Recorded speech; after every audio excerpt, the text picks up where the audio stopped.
আমাদেরকে স্বাধীনতার দীর্ঘ 53 বছর পরে আজকের এই খোলা ময়দানে আমরা বিজয় দিবস উদযাপন করতে পেরেছি। দীর্ঘ সময় যারা বিভিন্ন সরকারে ছিলেন, পরিবারতন্ত্র কায়েম করে এদেশের মানুষকে জিম্মি করে তারা তাদের স্বার্থ হাসিল করেছে। 2024 সালের ছাত্র জনতার গণ অভ্যুত্থানের পরে এদেশের মানুষ কিছুটা হলেও স্বাধীনতার স্বাদ উপভোগ করছে। সংগ্রামী উপস্থিতি, আমরা দেখেছি স্বৈরতন্ত্র কায়েমের মধ্য দিয়ে তারা এদেশের শিক্ষা ব্যবস্থা, অর্থনৈতিক ব্যবস্থা সবকিছুকে তারা ধ্বংস করে দিয়েছে। একটি স্বাধীন সার্বভৌম দেশের সমস্ত অর্থগুলোকে বিদেশে পাচার করে এদেশের তথাকথিত রাজনীতিবিদরা বিদেশে বাড়ি গাড়ি তৈরি করেছে, বাংলাদেশকে একটা তলাবিহীন ঝুড়িতে পরিণত করেছে।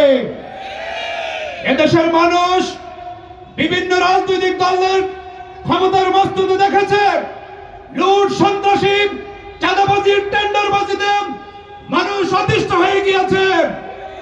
এখন সময় এসেছে দেশপ্রেমিক জনতা জামাত ইসলামীর পতাকাতে ঐক্যবদ্ধ হচ্ছে, সমস্ত ষড়যন্ত্র চক্রান্তের মোকাবেলা করে এদেশের মানুষকে প্রকৃত স্বাধীনতার স্বাদ উপভোগ করবার জন্য একটি কল্যাণমুখী রাষ্ট্র প্রতিষ্ঠা করার জন্য জামাত ইসলামীকে আগামীর বাংলাদেশে ক্ষমতার মস্তদে বসাতে চায়।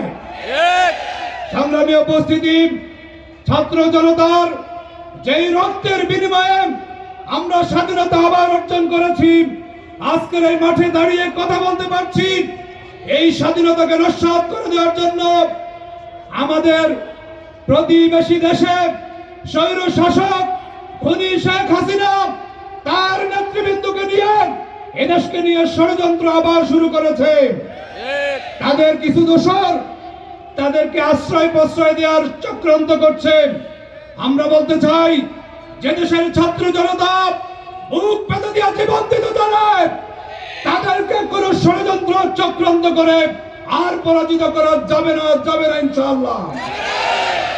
তাই আমরা বলতে চাই, আসুন এই রক্ত ঝরা স্বাধীনতার পরে আজকে যে বিজয় উদযাপন করছি, এই বিজয় ছিনিয়ে নেওয়ার জন্য এক বাকশাল থেকে আমরা মুক্ত হয়েছি।